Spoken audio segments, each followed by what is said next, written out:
A Outra Margem, de Julio Cortázar, é um livro de 1945 que reúne os contos escritos pelo autor entre 1937 e 1943, portanto antes do lançamento do seu famoso livro Bestiário, de 1951.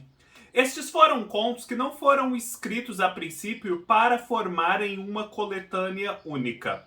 O Cortázar diz aqui no começo que via eles como solidões isoladas, parecia não haver tanta comunicação entre um e outro, mas ao mesmo tempo eles tinham essa característica em comum de estarem isolados uns dos outros. E foi portanto como quem reúne um feixe de varas que ele reuniu esses contos aqui, de modo que esse ato de reunião formasse essa unidade de solidões.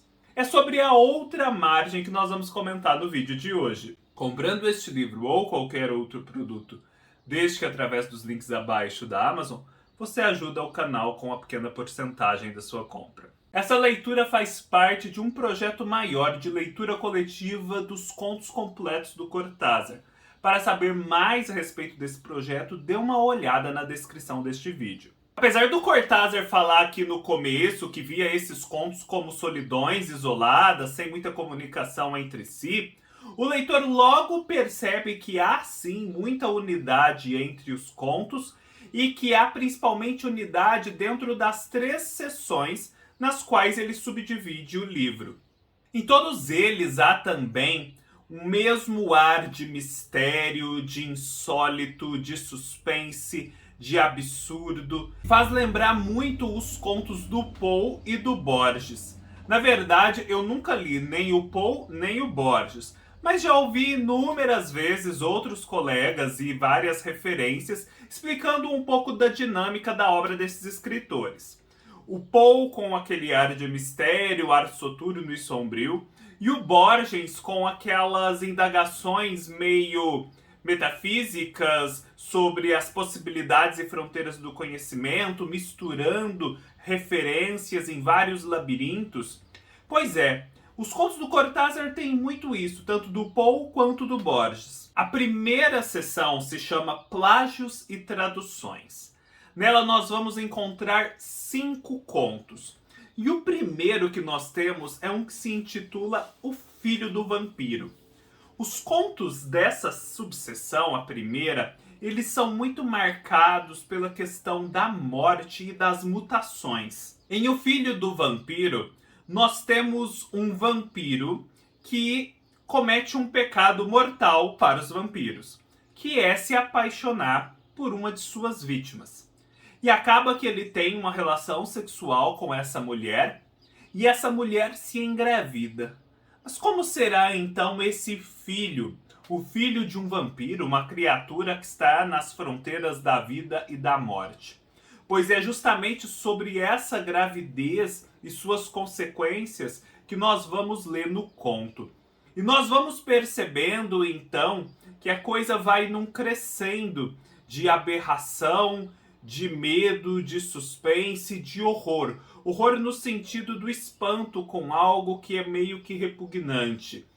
E essa mulher que está ali sendo mãe de um bebê vampiro vai sendo sugada. O seu sangue vai sendo sugado por esse bebê vampiro. E ela vai se metamorfoseando. Se metamorfoseando até o ponto de se transformar nesse filho. Então, mais do que uma mãe que gera um filho, que é uma individualidade à parte, como se trata de um vampiro, o vampiro metamorfoseia a mãe e se transforma nela, ela se transforma nele, ele suga ela completamente para ser quem ele é. Visto assim, parece só mais uma história insólita, de mistério, misturando e brincando com elementos muito caros à tradição literária. Só que também há uma mensagem, há uma reflexão possível por detrás dessa aparente banalidade. Afinal de contas, não é um pouco de vampirismo o que existe numa gravidez e na maternidade? O filho, para se tornar um indivíduo, não precisa sugar da mãe muito da sua energia vital? e a mãe, ao se doar e nutrir o filho, não se transforma ela própria numa outra criatura? Então eu acho que essa é uma chave de leitura possível para esse conto, que já começa a coletânea num tom muito elevado.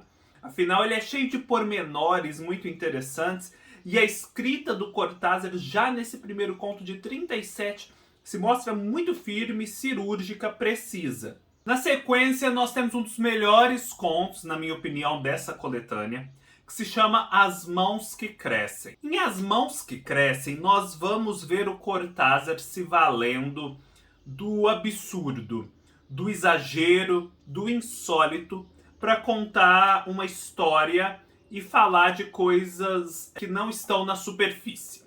Afinal de contas, nós temos um homem que briga com um colega que o critica, e ele entra num tal estado de fúria que ele meio que é absorvido pela fúria. Como ele dá um soco nesse colega, é como se naquele momento a sua mão ganhasse, em relação à percepção de todas as outras partes do seu corpo, uma dimensão desproporcional. Então, a fúria é identificada com a mão, ambas são gigantes, e ele meio que fica absorvido por essa mão, ele se transforma nela. Então a mão, em grandes proporções, passa a fazer parte de suas alucinações, e ele vai tendo várias vivências estranhas em relação a ela.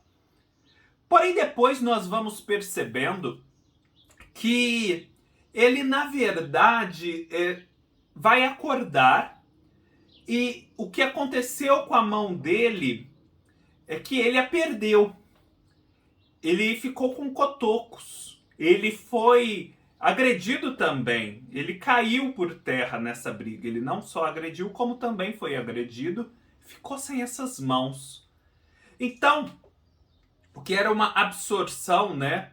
Uma dilatação de uma parte do corpo como símbolo da sua fúria, a gente passa a ver também como uma forma do corpo dele, da mente, processar essa perda. Porque superdimensiona a importância dessas mãos como uma forma de compensação de mãos que não existem mais. Em Profunda Cesta de Remy, nós vamos ter um personagem que faz uma premonição. Em outros contos, certas premonições, antecipações do que virá, também se farão presentes em menor ou maior grau. Mas o que eu quero pontuar aqui, e que também pode ser visto em outros contos, tanto que vieram antes quanto que vêm depois, é certa obsessão que o Cortázar parece ter por marcar as horas nos contos. Vocês perceberam isso quando leram esses contos? Que a todo momento ele fala que tal personagem fez tal coisa ao meio-dia e 15 ele fez uma outra coisa, depois mais à noite às 20 horas uma terceira, e por aí vai. Todos os contos são muito marcados temporalmente. Eu não sei ainda dizer, não tenho uma opinião formada a respeito disso, mas tenho a impressão que à medida que formos avançando na leitura coletiva, vamos começar a entender melhor o porquê dessas marcações tão precisas. E espero também, no material de apoio que eu estou lendo, encontrar em algum momento alguma referência a respeito. O conto Puzzle, assim como O Filho do Vampiro, encerra esse pequeno primeiro ciclo também de uma forma meio sinistra, de uma forma desconcertante. Afinal de contas, a gente vê que esse puzzle, né, esse quebra-cabeças, é um ser humano esquartejado. E ele é esquartejado, morto, enfim, passa por essa situação de dilaceração de uma forma muito insólita. Porque duas pessoas acabam concorrendo para fazer isso sem combinarem expressamente entre si. Pelo menos foi essa a leitura que eu fiz. Então, tem um ar sinistro esse conto que o Cortázar consegue construir muito bem. Depois nós ingressamos num conjunto de outros 4 contos que tem o título de Histórias de Gabriel Medrano. Para mim, de longe, esta é a melhor seção do livro. As outras duas também são excelentes, não tem nenhum conto ruim aqui. Mas esta é especialmente boa. Eu dei 5 estrelas para todos esses contos, se eu não estou enganado. A gente começa com O Regresso da Noite. Meu Deus, o que é esse conto? Em Regresso da Noite, nós temos um personagem que sonha. E assim, ele está vivendo ali naquele limiar entre a vigília e o sono. Sabe, quando nós estamos adormecendo e depois sonhamos, ele vai passando por essas etapas. E ao mesmo tempo, ele vai tendo por conteúdo dessas etapas a vivência da morte.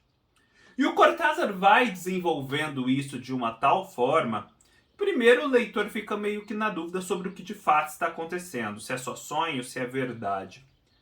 Mas no final o que fica é que o sono nada mais é do que uma antecipação da morte. É como se fosse uma preparação da morte, uma porção da morte que o ser humano experimenta em vida. E, portanto, essa passagem, né, da vigília para o sono pode muito nos ensinar a respeito da passagem da vida para a morte definitiva. Na página 46 há um trecho que eu gostaria de destacar. Começa assim: Ah, eu nunca deveria ter acordado tão bruscamente. Essa minha imagem teria voltado à sua densa prisão de ossos e de carne. Se eu tinha de morrer, que morrêssemos juntos, sem passar por esse desdobramento cujo alcance não consigo medir. Prestem atenção agora. A vida é o tempo. Por que essa ideia martela em mim? A vida é o tempo. Mas este meu tempo de agora é mais horrível que qualquer morte. É morte consciente. É assistir à minha própria decomposição da cabeceira de um leito monstruoso. Pensa, na vida, desde que nascemos, também começamos a nos decompor, a decair. De uma certa forma, viver é morrer progressivamente. E eu acho que o grande insight desse trecho que a gente pode tirar é o de que a vida então seria caracterizada principalmente por ser uma morte, um processo de decomposição inconsciente. Porque nós estamos nos decompondo, mas nós não estamos conscientes disso o tempo todo. Então, seria isso o que singulariza a vida e a distingue da morte? A morte em si seria o momento em que tomamos consciência plena, inescapável dessa decomposição? Eu fiquei pensando isso. Depois nós temos outro conto 5 estrelas, que é Bruxa. Em Bruxa, nós vamos ver a história dessa moça que tem poderes sobrenaturais. Ela consegue materializar coisas pela força do pensamento. Só que, a princípio, ela reprime essa sua força criativa, ela se contém. Porém, à medida que o conto avança, nós percebemos que ela vai dando cada vez mais vazão a essa sua capacidade, até o ponto de ela criar todo um universo para si. Afinal de contas, a realidade que existia antes era muito inadequada, ela não se adaptava a ela. E é interessante porque pode parecer banal esse conto, uma história de bruxa, de poderes sobrenaturais, mas eu acredito que o Cortázar está tentando dizer aqui é o quanto a criatividade, o poder de criação e intervenção no mundo da mulher é negado. Negado ao ponto de ela mesma se autocontrolar e não exercer isso. Mas quando ela efetivamente coloca esse poder no mundo, dá vazão a ele, ele tem uma potência muito grande de transformação do entorno. E o Cortázar, obviamente, faz isso de uma forma muito interessante. A escrita do Cortázar, como eu disse já no começo, é sempre muito precisa e cirúrgica. E é bonito porque a moça cria esse mundo, ela tem que criar o mundo inteiro no qual ela quer habitar, porque o outro é inadequado, só que isso cansa. E aí ela diz assim, né, o conto diz assim na página 52. Ela relembra agora sua porfia de demiurgo. Já é quase noite. Paula não está triste, contudo, há uma mão fria que se apoia em seu peito, cobrindo a cavidade entre seus seios com uma firme opressão. Estou cansada, diz para si mesma. Tive que pensar tanto, que desejar tanto.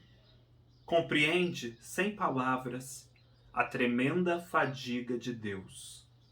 Também ela tem necessidade desse seu 7º dia para ser inteiramente feliz. E aqui o conto dá um salto, porque ele passa de falar apenas sobre essa questão da condição da mulher, do feminino criativo, e passa a falar do poder e exercício humano da criação de uma forma mais ampla. Afinal de contas, a vida inteira não é toda ela um grande processo de criação do homem, de intervenção na realidade, de pensar e desejar e agir. Só que isso parece ser insustentável. É insustentável desejar e agir e pensar ininterruptamente. O próprio mito da criação fala disso. Se Deus precisou ele próprio descansar no 7º dia, o homem também precisará descansar. E aí logo à frente, na página 53, diz-se assim: e de repente, como num distante acorde de cornes, Paula tem a fraca, mas nítida sensação de estar doente, de que vai morrer, de que o 7º dia está chegando sem postergação possível. Também aqui se está falando da morte que se segue como alívio para essa atividade criativa que é tão extenuante. Vejam só, né? Como que o Cortázar, de modos muito sinuosos e originais, inesperados, consegue falar e abordar temas muito caros à existência do ser humano. Isso é fenomenal. Eu acho que os contos, como um todo, são pautados por isso. E é sempre preciso dar uma olhada a mais para o que está de trás da superfície, porque sempre tem muita profundidade. Depois, há um conto também fenomenal por conta da sua construção, que se chama Mudança. Esse conto Mudança, ele vai contar a história de um contador, Raimundo Velhoz. Ele é um homem comum, pensa, contador. É uma profissão que nós, na nossa prática social, tendemos a ver como algo bem assim, burguês, bem repetitivo, não muito associado à criatividade, à exuberância da vida, algo meio mecânico. Então ele é essa pessoa, tem a sua vidinha simples de classe média, vai do escritório para sua casa, tem todo aquele trajeto repetitivo. Na sua casa tem a interação com os familiares, sempre os mesmos hábitos, as mesmas conversas, a mesma dinâmica de todos os dias se repetindo. Só que, paulatinamente, nós vamos percebendo que certos elementos mudam. Os nomes das pessoas que deveriam ser as mesmas, objetos que deveriam ser os mesmos e por aí vai, são alterados. Mas são alterados sem alarde. Você tem que prestar muita atenção para perceber que houve uma mudança. E o personagem às vezes até fica incomodado, desnorteado com o que acontecera, mas não é capaz de chegar a uma conclusão se houve ou não mudança. Até o final, em que ele próprio muda e passa a ter outro nome. E é tudo feito de forma muito sutil. O que é isso, né? Primeiro, eu acho que o Cortázar quer falar aqui é principalmente sobre a vida banal, sobre a vida ordinária dos seres humanos na sociedade. O quanto elas são intercambiáveis, essas vidas, os seus respectivos cotidianos. Portanto, você pode alterar o nome de uma irmã, você pode alterar um objeto na sala, afinal, você pode alterar seu próprio nome. Não há muita diferença entre uma identidade e outras. Elas são intercambiáveis. É fenomenal, fenomenal esse conto. Por fim, nós temos a terceira seção do livro, que na minha opinião é a mais complicada, é a que eu consegui acessar menos, que se chama Prolegômenos à Astronomia, que vai ter muito aí da astronomia mesmo como temática e de outras coisas estranhas. No primeiro conto dessa sessão, chamado Da Simetria Interplanetária, eu tive o prazer de encontrar uma referência muito original e que, por coincidência, eu tinha encontrado em outro lugar completamente diferente na semana passada, que tinha me deixado com uma pulga atrás na orelha. Que referência é essa? Está entre as páginas 69 e 70. Eu estava assistindo a um vídeo no YouTube em que falavam de que a NASA está reunindo há muitos anos um grupo de teólogos destinado a estudar a relação dos seres humanos do ponto de vista religioso com a existência de vida alienígena. Como seria o processo de aceitação por parte dos seres humanos dessas vidas alienígenas? E como seria a integração dessa descoberta de que não estamos sozinhos no universo às crenças religiosas tradicionais? Há espaço nessas crenças para a existência desses outros fora da Terra? Quem eles seriam dentro das visões de mundo das religiões? E aí, em determinado momento, gente, é um vídeo do YouTube, não é nada muito elevado, não. É coisa assim, meio até de curiosidade. Eles falam assim, e se chegassem os extraterrestres e dissessem que lá também houve algo como um Cristo, sabe? Um Deus que se faz homem para redimir os outros, só que no caso seria um Deus que se faz um outro extraterrestre para redimir aqueles extraterrestres. Eu fiquei pensando, meu Deus, que interessante, imagina, para a visão de mundo, se em outros mundos também houvesse cristos alienígenas e esse fosse um padrão repetido no universo. Eu achei essa ideia fenomenal. Aí, qual não é a minha surpresa, quando aqui entre as páginas 69 e 70 desse primeiro conto, da simetria interplanetária, é dito assim: pensei, e se esse aí também fosse Jesus? Não é novidade a hipótese de que o Filho de Deus bem que poderia passear pelos planetas convertendo-os universais. Por que haveria de dedicar-se à Terra com exclusividade? Já não estamos na era geocêntrica. Concedamos-lhe o direito de desempenhar sua dura missão em todos os lugares. Fenomenal, essa ideia é fenomenal. E me fez lembrar também de uma ideia insólita desse tipo, que eu encontrei num conto do Sérgio Santana. En passant, assim, nem é o tema principal do conto, mas é uma ideia muito sugestiva e que me marcou, na coletânea A Dama de Branco, em que ele fala assim: e se Deus não fosse alguém que pré-existisse ao universo como criador? E se Deus, na verdade, como ser supremo, fosse a consequência da evolução da criação? Dito de outro modo, e se Deus, em vez de criar, fosse o resultado da criação? Como se a criação estivesse caminhando lentamente, gradativamente, evoluindo, até chegar a um ponto de transcendência em que Deus, a criatura suprema que se descola da criação, surge. Eu achei tão sugestivo pensar nisso, porque isso embola todos os conceitos que nós temos e as variações que realizamos quando pensamos sobre a existência de Deus, sobre sua ação no mundo.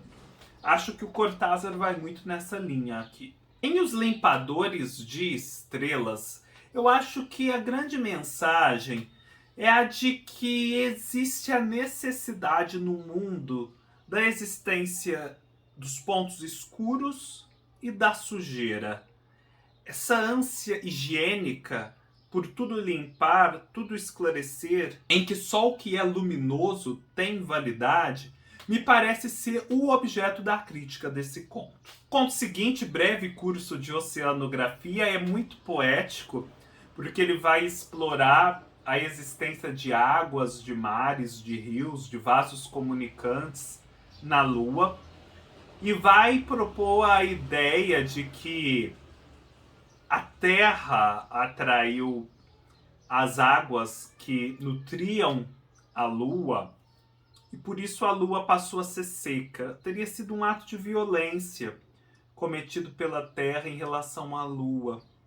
E nesse ato de violência haveria, portanto, uma violência contra o que há de lúdico, contra o que há de amor, de belo, de puro, representado pela Lua. Lua, né, que sempre na nossa tradição é o que ilumina a noite dos amantes, que ouve suas confissões amorosas. Então está sempre muito associada a esse mundo do amor, a esse mundo onírico.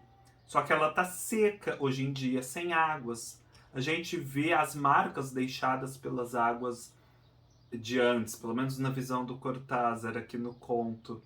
Mas são só marcas. Quem tem águas hoje em dia é a terra. E por fim tem o conto Estação da Mão, que fecha o livro. É isso mesmo, Estação da Mão fecha o livro. E que é também um conto em que existe o insólito imperando forte. Afinal, um homem começa a conviver com uma mão destacada que entra ali na sua casa e começa a estabelecer relações dinâmicas de convivência com ele.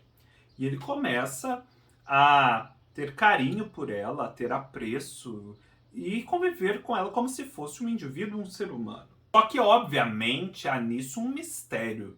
Afinal, o que é essa mão? De onde ela veio? Quais são suas pretensões? Porém, enquanto o homem aceita o mistério e convive com a mão, essa convivência é bela, é frutífera, é excelente. A partir do momento em que ele desconfia dela, ele desconfia até que ela possa agredi-la, que ele sente ciúmes, porque ele acredita que ela é a mão, salvo engano, esquerda, e que vai se apaixonar por sua mão direita. E aí ele faz um gesto para poder impedir isso e a mão destacada fica com ciúmes e vai embora. Então a gente vê que é uma história, na verdade, de relacionamentos, né? De que num relacionamento é preciso aceitar o mistério, é preciso não ter desconfiança, porque quando essa desconfiança se instala, aquela beleza que é muito pautada pela incerteza, ela se esvai e o relacionamento acaba. Então vejam só, né? O Cortázar sempre falando de temas universais, de temas muito próprios da literatura. Não há nada aqui de original, né? Falar do amor, falar da morte, da vida, mas de ângulos e através de narrativas muito originais, muito espantosas, que você nunca pensaria em abordar aquele tema daquela forma. Acho que a grande graça da escrita dele está nessa originalidade. Eu me lembro também um pouco até do Chesterton aqui, porque o Chesterton ele tem sempre um raciocínio muito diferente, muito sinuoso, sim. Ele aborda os problemas por uns caminhos que você jamais pensou que pudesse existir, por uns ângulos muito insuspeitados. O Cortázar faz meio que isso aqui. E é impressionante pensar que esses são os primeiros contos, né, da carreira dele. Não sei dizer se são os primeiríssimos escritos, se não há outros que não foram publicados e anteriores. Mas são os mais antigos dentre os publicados. E desde o primeiro conto, porque eles seguem uma ordem cronológica, o que a gente vê aqui é uma segurança, uma precisão no estilo cirúrgica. Nada sobra nesses contos, os pormenores são muito bem construídos, a forma de contar, o ritmo, o encadeamento das imagens, das ideias, situações, diálogos é perfeito. Então, só posso ficar muito animado para o que virá em Bestiário e todos os outros contos que se seguiram, que são muitos. Espero que vocês tenham gostado dessa leitura, tenham gostado do vídeo. Deem um like se gostaram. Deixem nos comentários quais foram as interpretações que fizeram. Vamos expandir essa conversa da leitura coletiva para os comentários do vídeo. Estou muito curioso, principalmente pela opinião de vocês a respeito dessa terceira sessão, que eu considerei um pouco mais difícil. Se você está chegando agora ao canal e não se inscreveu, se inscreva no canal. Siga-me nas minhas outras redes sociais, no Scoob, no Instagram. Todos os links estarão aqui embaixo. Leia-me no meu blog. E nos vemos numa próxima oportunidade. Até mais!